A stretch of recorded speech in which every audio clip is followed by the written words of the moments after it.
Before we begin, I'd like to give you a quick update on last week's episode. The day we released it, news broke of the brutal murders of Jairaj and Phoenix, two innocent shopkeepers in Tamil Nadu, at the hands of the local police force. As of now, the CBI has taken over the case, and two of the accused police officers have been taken under custody on counts of murder. The remaining four haven't been arrested yet, but 12 special teams of the CBI are working on this case.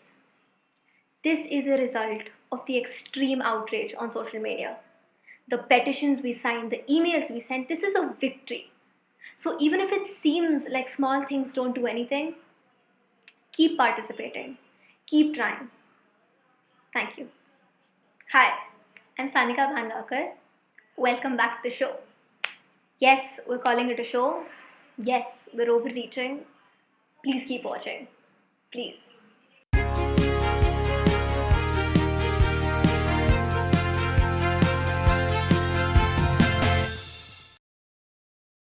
Government transparency has long been the subject of debate, be it because of the numerous cover ups that came to light, or be it because of Benedict Cumberbatch's role as Julian Assange, which I'm pretty sure he wants to cover up too. Recently, however, it's been in the public eye because of an extremely mysterious welfare fund. Prime Minister Care Fund. PM Cares Fund. www.pmcares.gov.in. The PM Cares Fund, or as I like to call it, Akshay Kumar's retirement savings. Built entirely out of donations from individuals and organizations, the PM Care Fund aims to provide financial aid to all of the states suffering from the coronavirus pandemic. As of now, 1,000 crore rupees have been given to every single state for the welfare of their migrant workers. 2,000 crore rupees have been invested into buying made in India ventilators and also for vaccine development. That sounds great, doesn't it? In theory, it does. Here's the catch. Those numbers I gave you up there? Yeah, I can't confirm them. In fact, no one can. And that's because the Modi government hasn't released any actual documents about the allocation of those funds.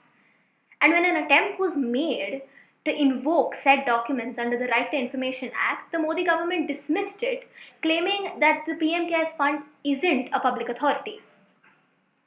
Okay, the Ministers of Defense, Finance, and Home Affairs are on the Board of Trustees.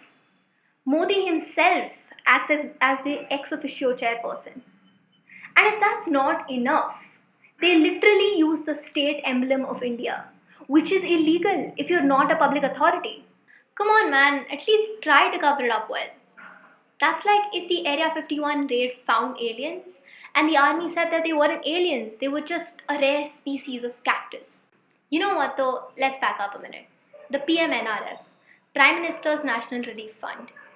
Founded in 1948, the PMNRF aims to provide immediate help to families directly affected by natural calamities, which is exactly what the PM Cares Fund claims to be doing. What's worse, though, is that as of December 2019, the PMNRF had an unspent balance of 3,800 crore rupees, meaning that there was no real reason for the Modi government to establish an entirely new fund when its proposed job was already being done by not only one, but numerous Chief Minister's Relief Funds and the NDRF, which is the National Disaster Relief Fund, which to me could only mean one of two things. Either the PM Cares Fund is just an excuse for the government to launder money and swindle taxpayers, or the government, much like an amateur screenwriter, is trapped in an endless cycle of abandoning half-finished ideas for just some new concepts and some hope of satisfaction and fulfillment in job. Wait, sorry. These are a writer's notes from therapy? Now, if this wasn't dubious enough, which it comfortably is, there are already signs of mismanagement and corruption. One of the primary goals of the PM Cares Fund was to provide welfare to migrant workers. Let's talk about that. Ever since the lockdown, thousands of migrant workers have been forced to move back to their hometowns. By road, by rail, but mostly by foot. And keep in mind, Modi practically left hundreds and thousands of people disenfranchised by announcing the lockdown with a 4-hour notice, with the police given explicit orders to prevent social gatherings, and the migrant workers left with no choice but to move back to their hometowns. Seeing the two clash wasn't surprising.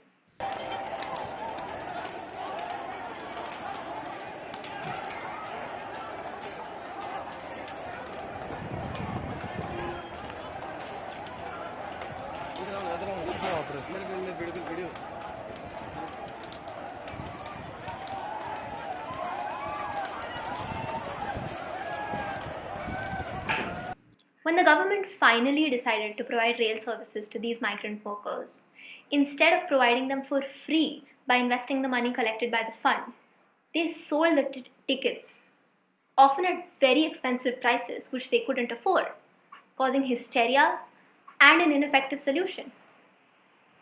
Just weeks after Cyclone Fund tore through West Bengal, killing 72 people and practically destroying two entire districts of the state, 15,000 big LED screens and 70,000 smart TVs were installed across the state by BJP for a virtual rally.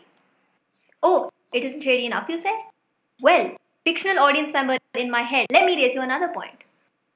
The fund consists entirely of charitable donations and hence it's tax exempted. But the first time Modi ever spoke about the allocations of those funds was 1.5 months after the funds were created. And that's just disrespectful.